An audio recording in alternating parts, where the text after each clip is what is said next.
Muito bem. Meus irmãos, nós estamos iniciando hoje, primeiro domingo de agosto, né? Começamos hoje uma nova sequência da série de mensagens sobre saúde espiritual da igreja, nosso tema anual. Para quem está nos visitando, estamos tratando da saúde da igreja. Já tivemos uma sequência de sermões sobre saúde emocional, todos eles obviamente embasados na palavra do Senhor.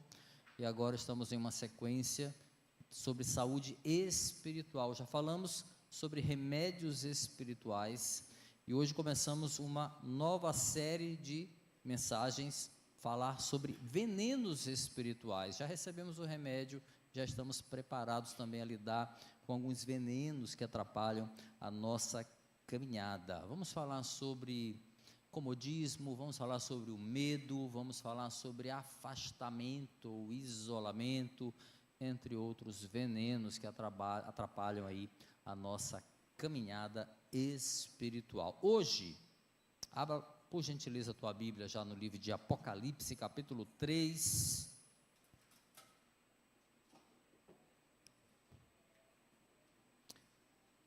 Nós vamos falar hoje sobre a frieza de uma igreja cujo o principal reflexo desse grave veneno espiritual era ter desviado os olhos de Deus para focar em si mesma. Então vamos saber já que igreja é esta, do texto que está em Apocalipse capítulo 3, versículos 14 ao versículo 22. De preferência acompanhe na sua Bíblia, mas se você quiser acompanhar aqui no telão na versão que eu vou ler, que é a nova versão internacional, você pode acompanhar também no telão, tá? Mas de preferência acompanhe na sua Bíblia, porque tem pequenas diferenças de tradução, mas nada que comprometa o princípio ou o sentido do que o Senhor quer nos ensinar nesta manhã. Vamos ler a palavra do Senhor, atenção, com reverência. Ouça o que diz a palavra do Senhor. Apocalipse capítulo 3, versículos 14 a 22. Ao anjo da igreja de Laodiceia escreva: estas são as palavras do Amém, a testemunha fiel, verdadeira, o soberano da criação de Deus. Conheço as suas obras, sei que você não é frio nem quente.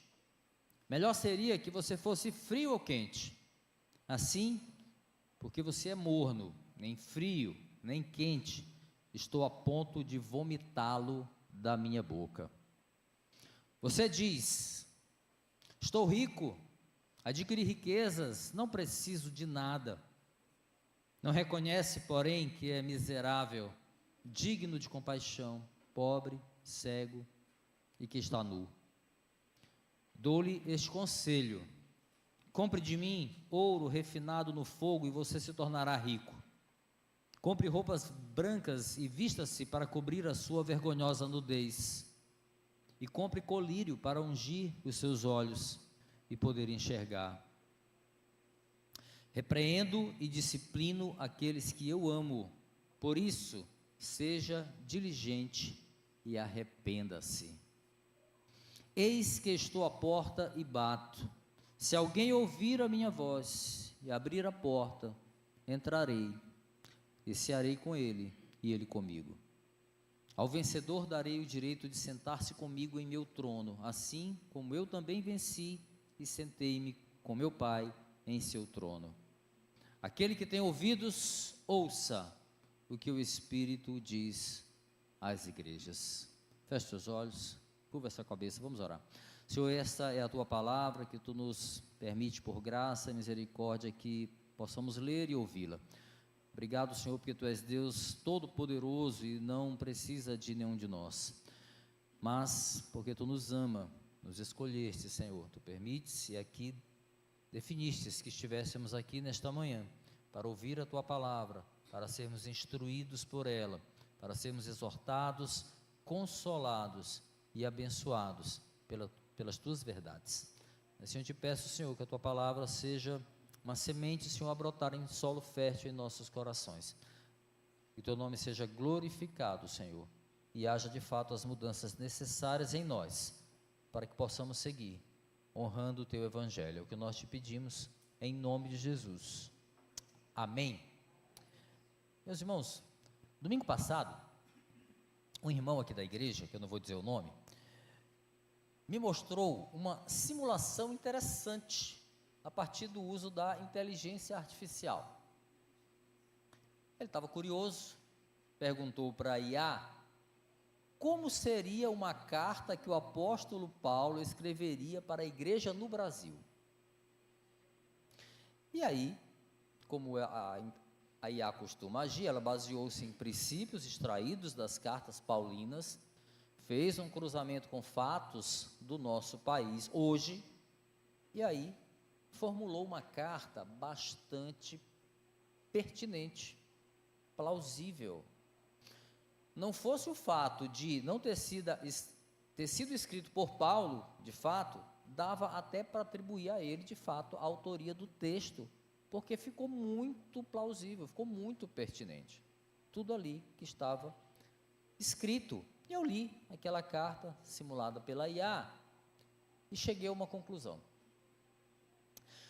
Tudo que Paulo escreveu, meus irmãos, há mais de 2000 anos, se aplica perfeitamente à realidade da igreja hoje, seja no Brasil, seja em outro lugar. Na prática, Paulo não precisaria escrever uma epístola destinada ao Brasil, porque ele já escreveu.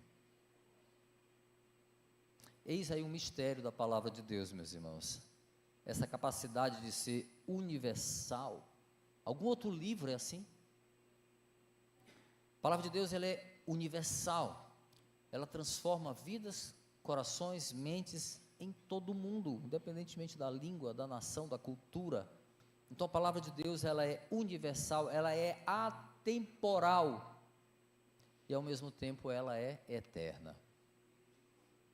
Ou seja, as cartas paulinas escritas para a igreja de Éfeso, a igreja de Roma, a igreja de Corinto, a igreja da Galácia, entre as igrejas pessoais, como as cartas pessoais a Timóteo, a Tito, a Filemon, enfim, são cartas escritas para a igreja no Brasil. Os princípios continuam ali, irretocáveis, as exortações, as correções, as instruções, as palavras de fé, as palavras de doutrina, o encorajamento, tudo perfeitamente aplicável à igreja brasileira. Mas de todo modo eu achei a experiência muito interessante, a experiência da IA, ler uma carta que Paulo escreveria para a igreja no Brasil.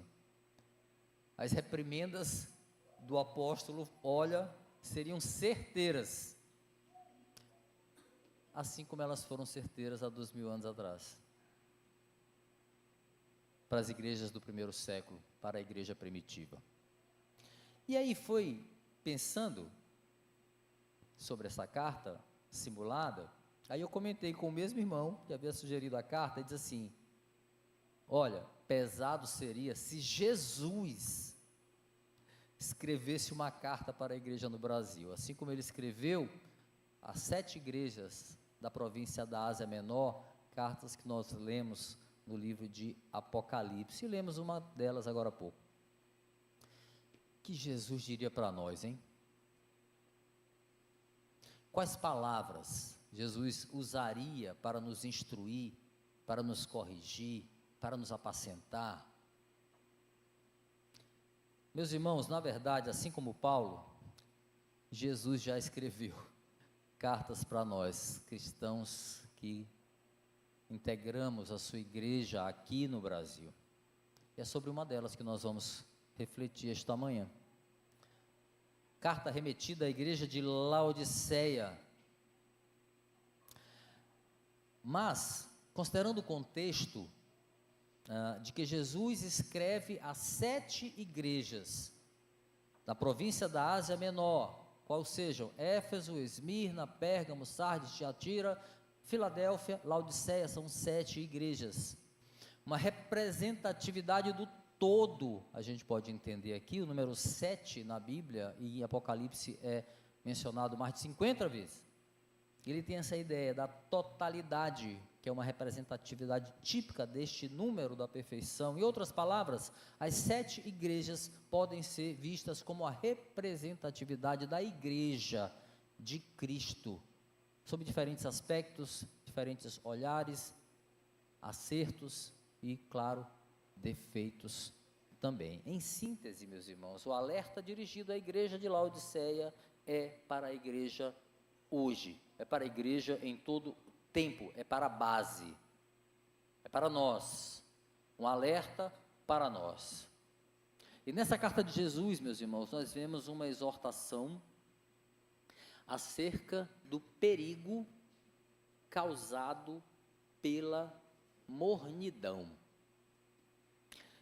Só para a gente situar um pouquinho, antes de entrarmos aqui no texto, contexto daquela situação da cidade de Laodiceia, a igreja situada ali, certamente tinha um problema muito sério de visão, tanto que Jesus vai dizer lá no versículo 18, recomendar que ela compre colírio, né, para poder enxergar melhor.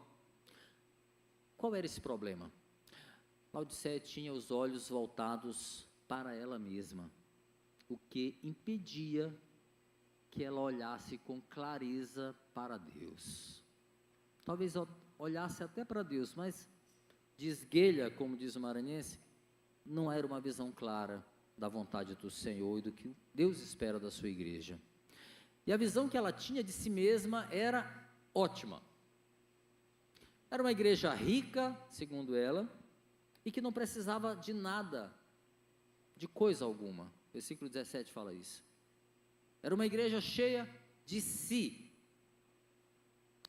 E por isso mesmo não enxergava a própria ruína espiritual em que ela estava inserida. Meus irmãos, quando nós estamos cheios de nós mesmos, dificilmente nós daremos o lugar apropriado a Cristo na nossa vida. Não sobra espaço para Ele. E como todo ser humano, meus irmãos, nós temos uma visão natural limitada que nos incapacita de ver uma realidade fiel do nosso ser interior. Por mais que nós estejamos aparentemente apresentáveis, uma boa roupa, o nosso corpo está bem cuidado, estamos bem por fora, nossos olhos não conseguem discernir com perfeição o que está em nosso coração. Não podem ver o nível exato das nossas emoções. Por isso que temos tantos problemas emocionais. Por isso que somos surpreendidos tantas vezes por problemas emocionais que nem mesmo conseguimos identificar. Porque a nossa visão, ela é limitada. Ela não consegue sondar com a perfeição de Deus aquilo que está dentro. A nossa visão limitada não consegue medir o caráter dos nossos pensamentos, que são rápidos e que às vezes são a essência do pecado em nós. O pecado nos impede de nós sermos imparciais conosco. Por que será que o pecado do outro sempre é pior que o meu? Porque a nossa visão é limitada quando se trata de olhar para a gente mesmo. E essa incapacidade de ver por dentro era muito acentuada na igreja de Laodiceia. Por isso a igreja estava doente, a igreja estava fria espiritualmente, embora Jesus a chame de morna, né? Mas a gente vai entender melhor esse estado aí de mornidão e a relação dele com a frieza. O modo como a igreja se enxergava estava muito equivocado, não estava apenas equivocado, estava muito equivocado, porque ela se via com base no que estava aparente, ela se via com base no exterior, mas Jesus via como ela verdadeiramente era, por fora e por dentro, e a visão de Jesus, meus irmãos, era tenebrosa. sobre aquela igreja. Ele vê uma igreja cega em si mesma. E aí, dessa visão clara de Jesus sobre Laodiceia e também sobre tudo, que nasce o tema e também o alerta do nosso sermão, que é esse aí, ó. Cegos pela frieza da mornidão. A gente vai entender direitinho. Vamos refletir hoje, meus irmãos. Está tudo bem até aí? Vamos refletir hoje sobre um diagnóstico real de uma igreja doente. Mas antes, nós precisamos ver as credenciais do médico. Nem todo médico é bom, né? Às vezes erra feio no diagnóstico, mas não é o caso aqui. O médico dos médicos tem credenciais únicas, e esse médico vai emitir uma receita de cura para essa igreja, mas convém, primeiramente, ter a noção exata de quem é que está escrevendo aqui.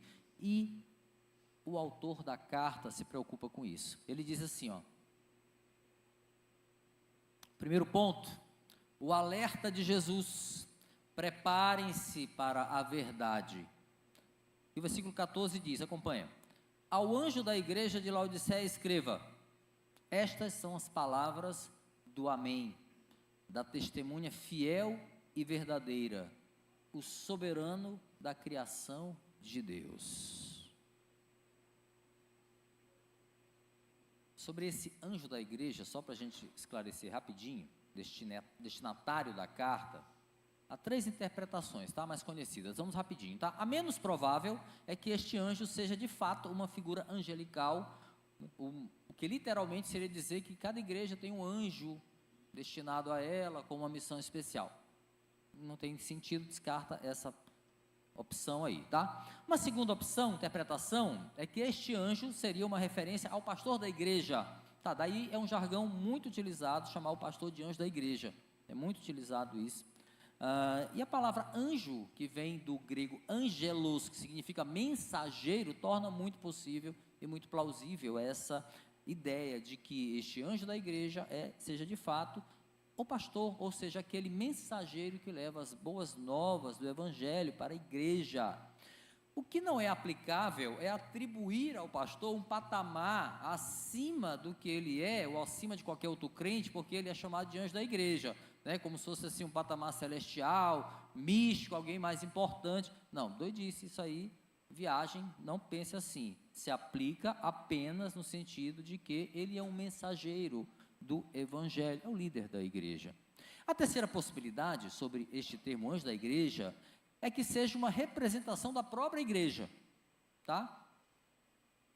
De maneira geral, ainda que sejam palavras direcionadas ao líder, o que pode sugerir o texto e pode até parece indicar, este líder é o representante da igreja, ele é um reflexo da igreja. E de qualquer forma, como mensageiro que ele é, aquilo que ele recebe, ele passa para a igreja. Então, importante para nós, aqui, meus irmãos, é a compreensão de que Cristo está falando sério com a sua igreja. Está falando sério conosco. E que tem ouvidos, diz o texto, trate de ouvir. É o alerta aí ao final das cartas enviadas às 7 igrejas. Ao final, quem tem ouvidos, ouça o que o Espírito diz às igrejas. Aí na sequência o versículo vai destacar aí sim a autoridade do remetente, e é importante para a gente ressaltar isso, há poder, a verdade naquele que está enviando a mensagem. O texto mostra 3 denominações de Jesus, ele começa, estas são palavras do Amém. Amém é um advérbio hebraico que a raiz significa algo que é seguro, que é firme, ou seja, no verbo, no infinitivo, assegurar, firmar, por isso é empregado no sentido de confirmar alguma coisa que foi dito, né? Assim seja.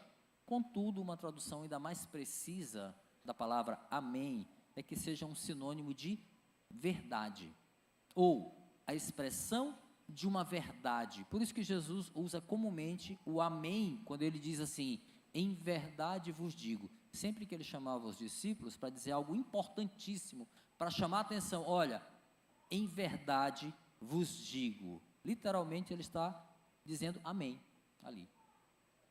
Quando Jesus se refere a Ele mesmo agora como o Amém com letra maiúscula, é o mesmo que dizer aquele que é a verdade, ou a afirmação da verdade de Deus, é esse que está falando com você.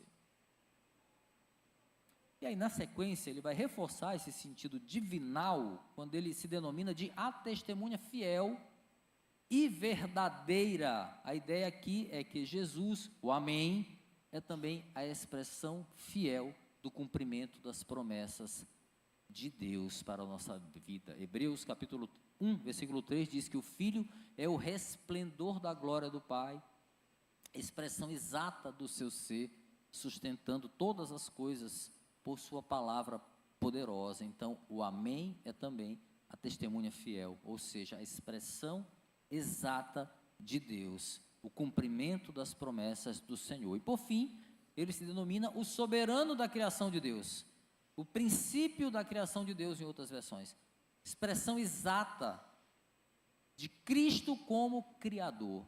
Ele é o soberano da criação de Deus. Em outras palavras, a expressão soberano ou princípio da criação significa dizer que Cristo é a fonte da criação de Deus. João, mesmo autor de Apocalipse, ele verbaliza muito bem isso, lá no início do Evangelho, João capítulo 1, versículo 3, ele diz: todas as coisas foram feitas por intermédio dele, sem ele, nada do que existe teria sido feito.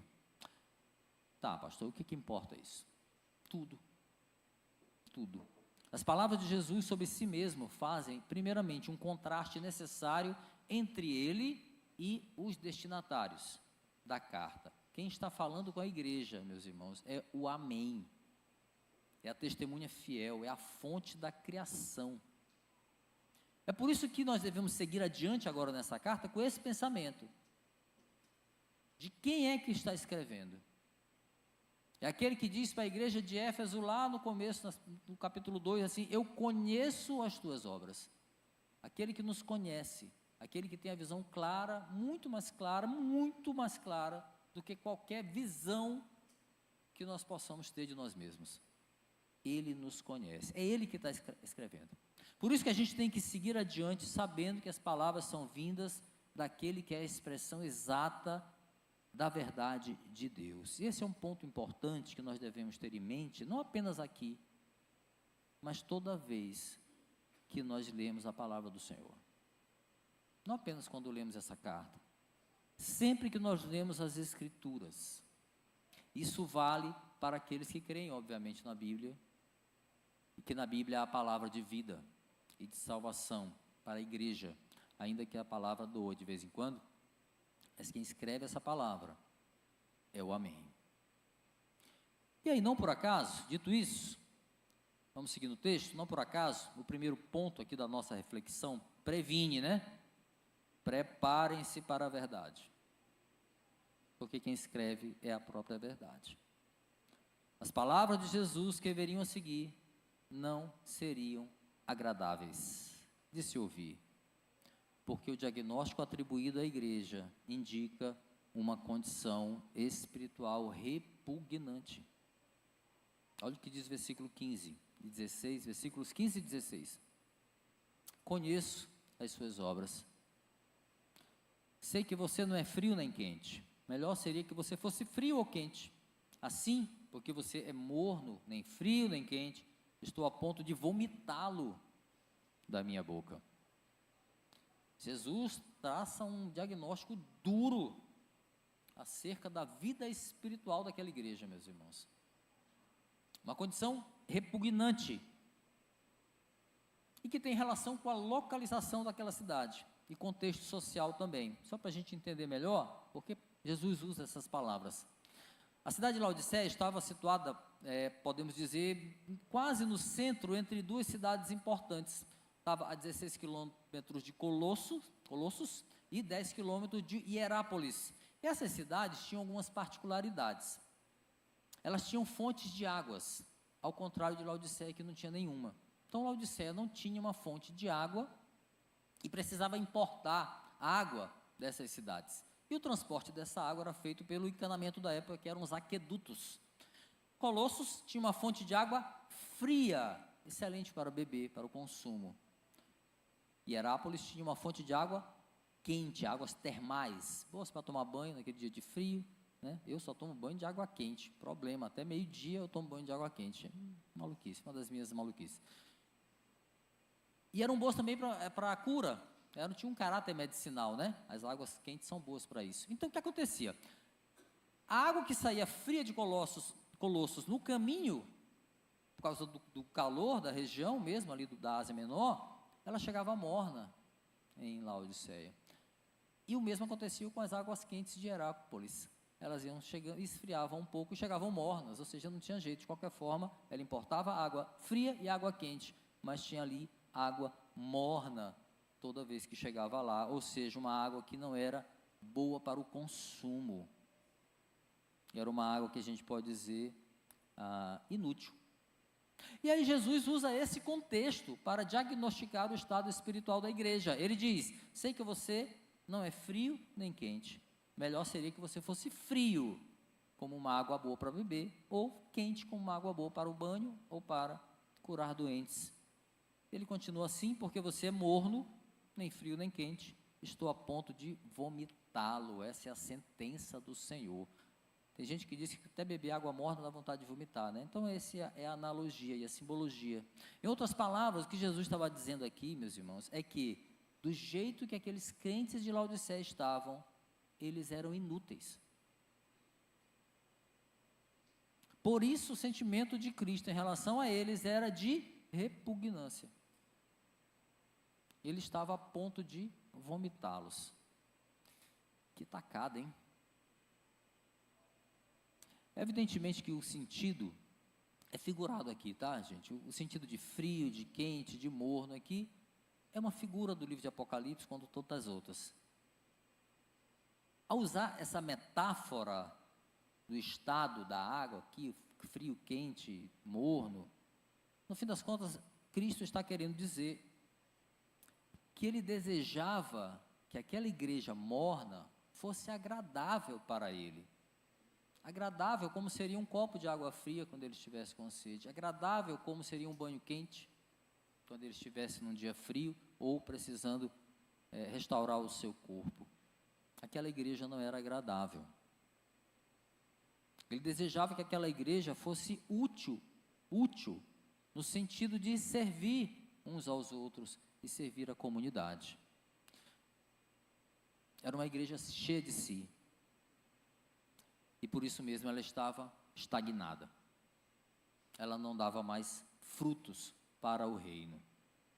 O conceito de servir a Deus, servir uns aos outros, daquela igreja que se achava rica, estava completamente distorcido, equivocado. A igreja tinha se transformado em um agrupamento de pessoas espiritualmente inúteis, mas que não enxergavam e nem admitiam isso. Embora eles aparentassem ali ser uma igreja próspera, rica, que não precisava de nada, ela estava cega na sua mornidão. Está morna, portanto, meus irmãos, é um reflexo da frieza espiritual que dominava aqueles crentes de Laodiceia. O diagnóstico de Jesus para aquela igreja, meus irmãos, deve despertar em nós um incômodo, uma reflexão. Será que eu tenho dado frutos como cristão? Qual a utilidade espiritual as minhas ações têm sido para a igreja?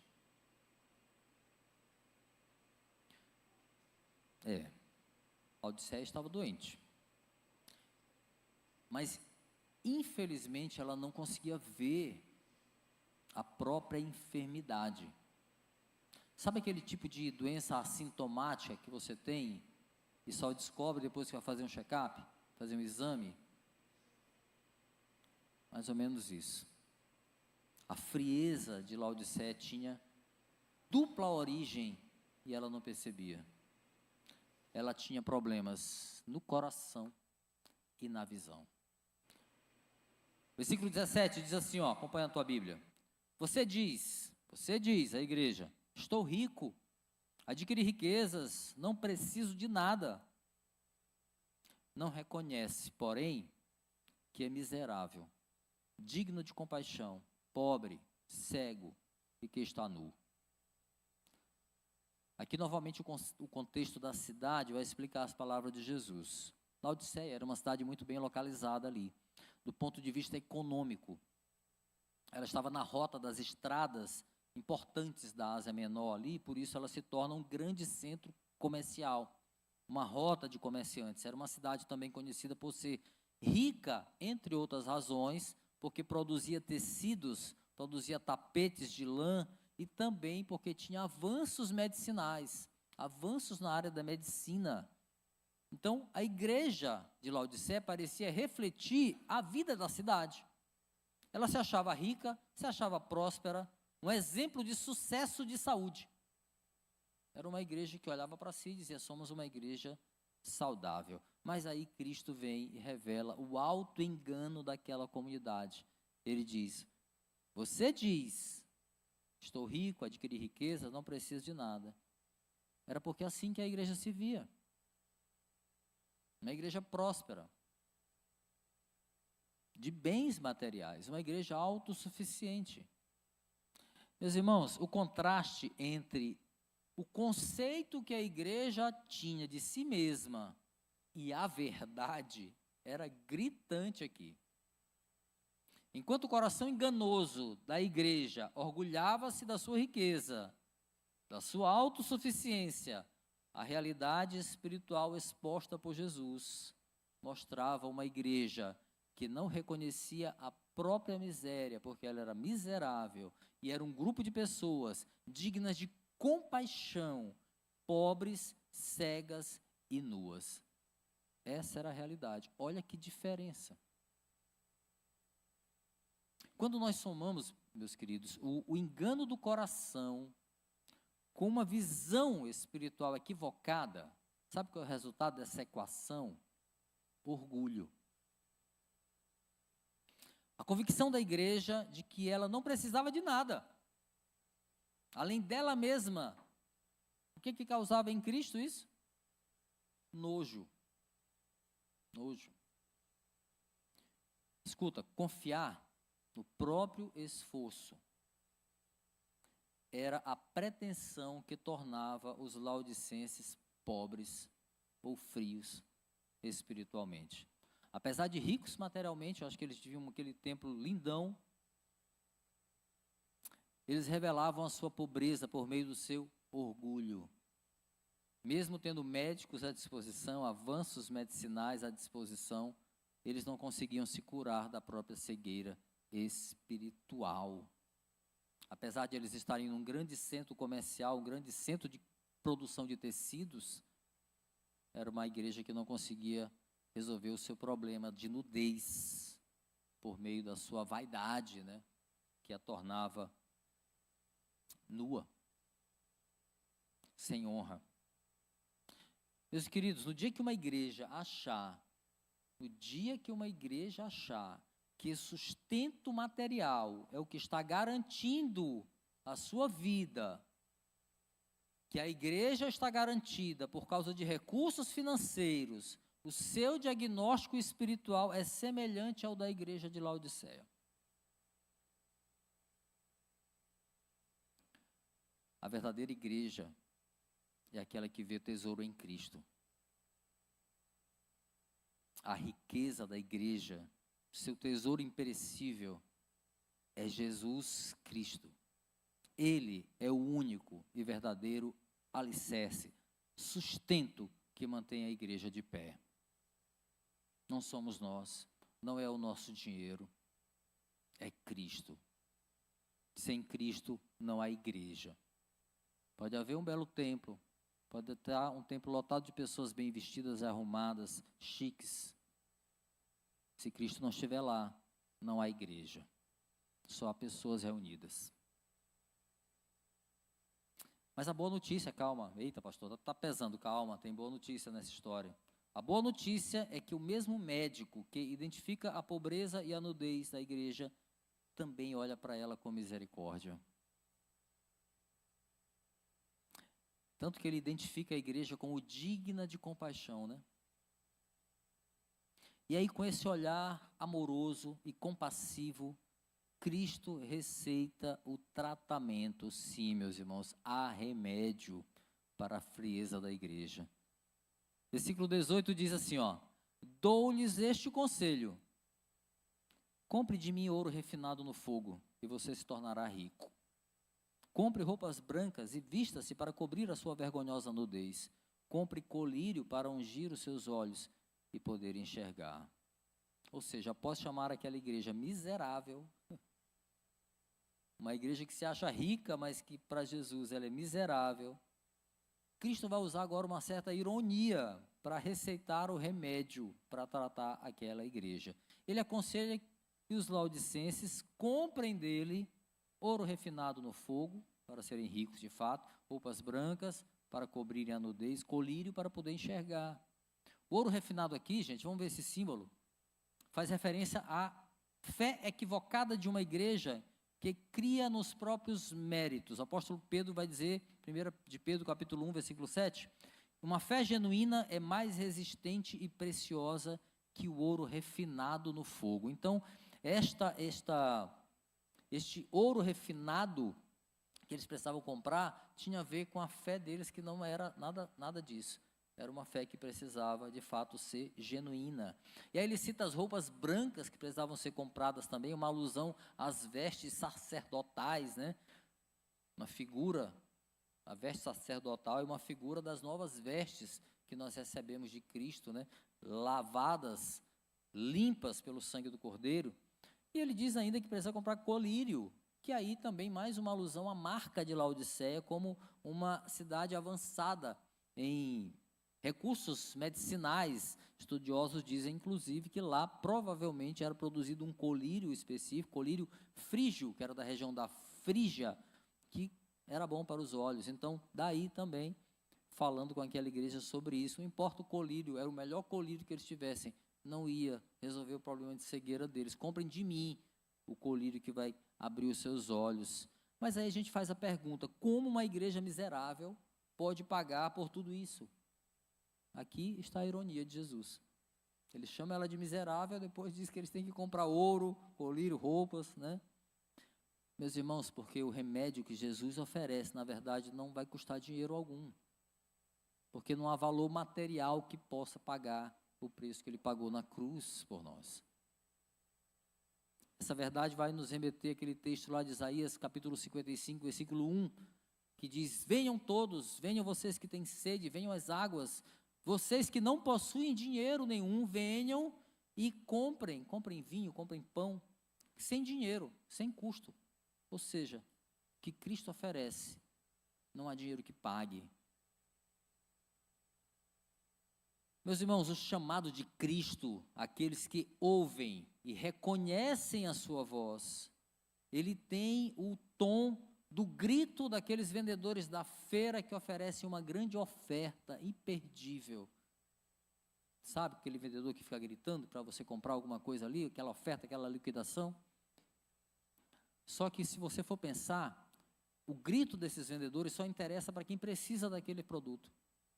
Ou seja, o grito de Jesus só é ouvido e compreendido por aqueles que têm sede, por aqueles que têm fome. Só quem tem interesse em ouvir o que Jesus está dizendo, o amém está dizendo, é que de fato vai compreender a transformação e o que Cristo está propondo aqui, a cura que Cristo está propondo aqui. Quantos aqui conseguem ouvir? Quantos aqui conseguem entender a receita do Senhor esta manhã? Aqueles que têm ouvidos, ouçam o que o Espírito diz às igrejas. O tratamento da igreja doente, meus irmãos, passa por um recurso agora, ele vai mencionar, é um recurso indispensável, mas, falávamos até ainda há pouco na consagração ali com os líderes, é um recurso indispensável, mas que muitos não aceitam porque a vaidade, o orgulho falam mais alto. E era exatamente o que estava acontecendo, né? Era o que adoecia aquela igreja de Laodiceia. Por isso Jesus deixa clara a necessidade do remédio chamado disciplina. Meus irmãos, o santo remédio da disciplina. Olha o versículo 19. Repreendo e disciplino aqueles que eu amo. Por isso, seja diligente e arrependa-se. A disciplina do Senhor, embora pareça algo severo, mas é algo abençoador. Porque a disciplina do Senhor é um dos pontos que distingue a igreja do mundo. A correção que vem do amém, ou seja, daquele que é a verdade, é destinada somente àqueles que ele ama profundamente. Deus não vai disciplinar o mundo. O mundo, enquanto sistema que é anti-Deus. E não aquele mundo que Deus amou o mundo de tal maneira. Esse mundo são exatamente essas pessoas, a igreja. Diferente conceito de mundo aí, bíblico. Então, disciplinar a igreja está distinguindo ela do mundo. Essa é a correção. Por isso ele aconselha diligência no tratamento espiritual que ele está recomendando. Olha, sejam aplicados aqui nesse remédio. Quando a gente recebe do médico aquela instrução, olha, tome este remédio 3 vezes ao dia, em 8 em 8 horas, a gente não bota até despertador para tomar? Toma direitinho, acorda até de madrugada para tomar o remédio, não é? Jesus está dizendo exatamente isso aqui, só que o remédio dele é espiritual. Ele está dizendo, a disciplina, você precisa ser diligente, você precisa cumprir a receita. Detalhe, o remédio vem acompanhado de outro remédio, arrependimento.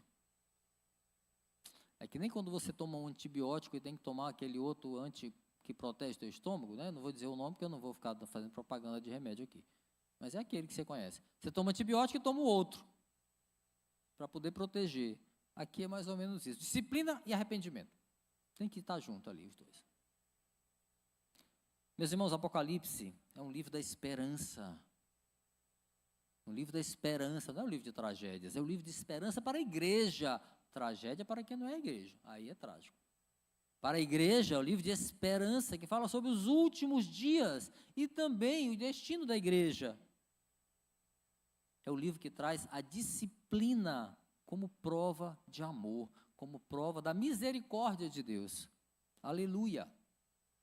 Jesus convida os irmãos a lavarem os olhos com o colírio que ele oferece de graça, para que eles possam enxergar não só o próprio pecado, mas que eles possam enxergar as provações como meios pelo qual o Senhor conduz o crente à correção, à maturidade da fé. Tem um livro aí que fala sobre isso. Enxergar a provação pela ótica da misericórdia, pela ótica da graça, pela ótica da necessidade. Sejamos diligentes nisso. E aí, nesse tratamento espiritual pelo qual os laodicenses precisam passar, surge um ponto crucial aqui, meus queridos, que comprova o nível da pobreza e vazio, alto nível da pobreza e de vazio em que a comunidade se encontrava. E a gente vai ver no versículo 20. Porque não há cura sem comunhão com Cristo. Olha o que diz o versículo 20. Eis que estou à porta e bato. Se alguém ouvir a minha voz e abrir a porta, entrarei e cearei com ele e ele comigo. Há um simbolismo muito forte aqui nesse versículo, quando menciona uma ceia. Estar à mesa em uma refeição era um sinal de muita cordialidade e também de intimidade entre os judeus. A comunhão era um símbolo de que havia ali um relacionamento de amizade entre o convidado e o anfitrião. E aqui Jesus convida o cristão que abrir a porta a sentar à mesa com ele. Jesus, na verdade aqui, de uma maneira muito clara, embora alguns talvez não percebam, ele está distinguindo aqui crentes de não crentes. Alguns acham que esse texto pode ser aplicado para a conversão, por exemplo. Olha, Vocês aí que nunca aceitaram Jesus, olha, Jesus está batendo a porta, se você abrir, ele vai entrar. Nesse texto não tem nada a ver com isso. Aqui é um texto escrito para a igreja, para crentes, mas na verdade ele está distinguindo aqueles que estão dentro da igreja, os que são e os que não são. Ele não vai cear com todos, o texto é muito claro, ele vai cear somente com quem? Com aqueles que abriram a porta para ele. João, que é o autor de Apocalipse, lança luz sobre esse texto, quando ele usa a metáfora da porta lá no seu evangelho, capítulo 10, João capítulo 10, só escuta, diz assim, João capítulo 10, versículo 2 em diante. Aquele que entra pela porta é o pastor das ovelhas. O porteiro abre-lhe a porta e as ovelhas ouvem a sua voz. Ele chama as suas ovelhas pelo nome e as leva para fora. Depois de conduzir para fora todas as suas ovelhas, vai adiante delas e estas o seguem, porque conhecem a sua voz. Veja que o pastor é aquele que entra pela porta quando ela é aberta, mas somente as suas ovelhas que ouvem a sua voz.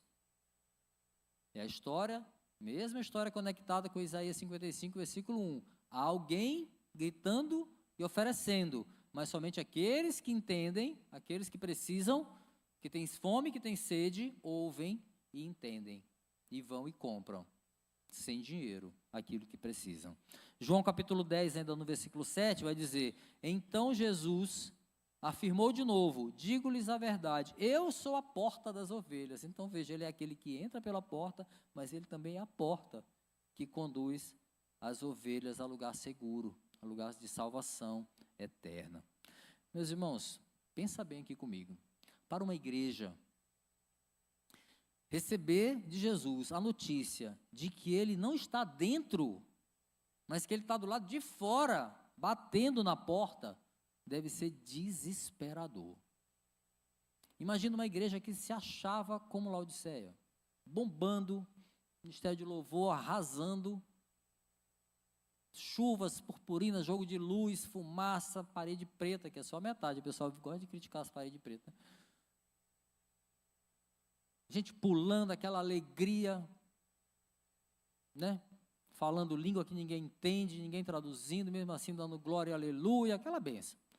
Gente caindo, lotada, sem lugar para ninguém, ser pessoas sentadas no chão, pessoas em pé, e Jesus está onde? Do lado de fora, batendo para entrar, né? Deve ser desesperador, uma igreja como aquela, que se achava, recebe essa mensagem, eu estou na porta, batendo humildemente para entrar. Meus irmãos, a gente deve considerar o senso de urgência nas palavras do Senhor. Laodiceia era uma igreja vaidosa, cheia de si, mas ela estava vazia de Jesus. Ela estava cega pela sua mornidão.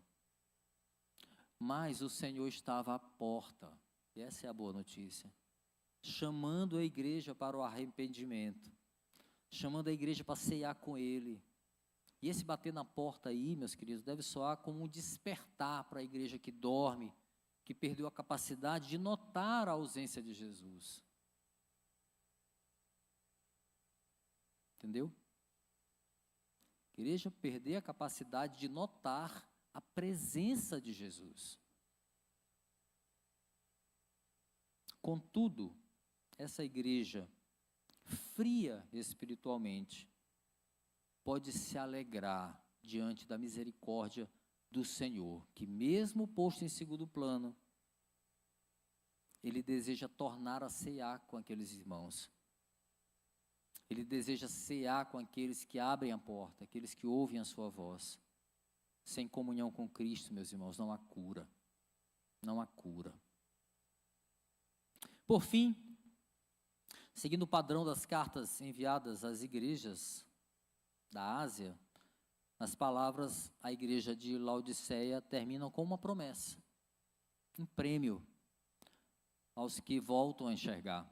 Versículos finais 21 e 22 diz: ao vencedor darei o direito de sentar-se comigo em meu trono, assim como eu também venci e sentei-me com meu Pai em seu trono. Aquele que tem ouvidos, ouça o que o Espírito diz às igrejas. É consoladora a certeza, meus queridos, de que, apesar, mesmo com aquela condição espiritual repugnante dos laodicenses, isso não apagou o amor que Cristo tem por eles. Olha, a graça. Eu não tenho dúvida que muitas vezes Jesus olhou para mim com repugnância. Mas depois que ele me alcançou, nada pode me separar do seu amor. E é consoladora essa certeza que essa carta nos dá. A exortação é dura para aquela igreja, é dura. Mas aquilo que ela recebe do Senhor nada mais é do que a expressão do seu zelo. É um sinal de misericórdia que aponta o caminho da correção, o caminho do arrependimento. A imagem desses versículos aqui finais é de participação no governo divino, quando oferece o prêmio, qual seja, sentar-se com ele no trono. É um símbolo, claro, o trono do Senhor, mas é um símbolo de que a igreja arrependida, que estava fria, que estava à beira do abismo, que estava cega, esta igreja arrependida, ela vai compartilhar do seu reinado ali, na plenitude do reino de Deus, aleluia. Ali sim, aquela igreja curada, que enxerga, que tem olhos para Cristo, ela vai poder aí sim desfrutar das verdadeiras riquezas que estão reservadas aos que ouvem a voz do Senhor, aleluia. Aquele que tem ouvidos, que ouça, que o Espírito diz às igrejas. Meus irmãos, vamos caminhar para concluir. Laodiceia, ela estava cega pela mornidão, certo? Pela frieza da mornidão. Agora a gente entende o trocadilho aí, né? Estava doente por essa frieza espiritual, por ser uma igreja que se bastava. Uma igreja que se bastava tanto que não percebeu que Jesus não estava lá dentro. Eles não viram Jesus sair. Um dia ele estava. Eles não viram Jesus saindo, porque só tinham olhos para si. Pergunta que devemos nos fazer, meus irmãos: o que nós vemos quando nós olhamos para nós? O que nós vemos? Mas a pergunta que deve realmente nos incomodar é: o que Jesus vê quando olha para a gente? Porque a nossa visão é limitada de nós mesmos. E a gente atenua a barra para a gente, né? A gente alivia a barra. Mas o que Jesus vê quando ele olha para a gente? Ao final de cada carta enviada às 7 igrejas da província da Ásia Menor, a frase é de alerta. Aquele que tem ouvidos, ouça o que o Espírito diz às igrejas.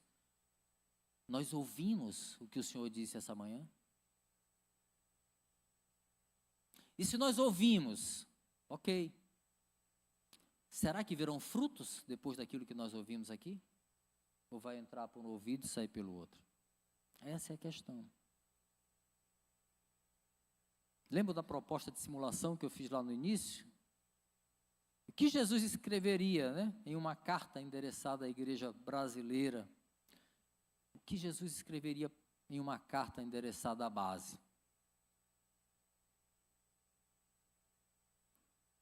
Ele já escreveu essa carta, meus irmãos.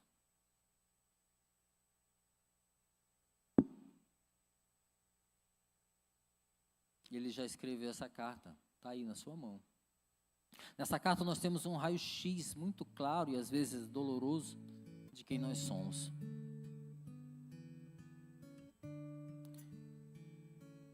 Qual raio-x Jesus faria de nós hoje? Aqui na Bíblia, a palavra do Senhor tem um diagnóstico perfeito para curar toda a mornidão, para curar toda frieza espiritual que possa nos paralisar, que possa nos acomodar, que possa nos cegar. A receita está na nossa mão.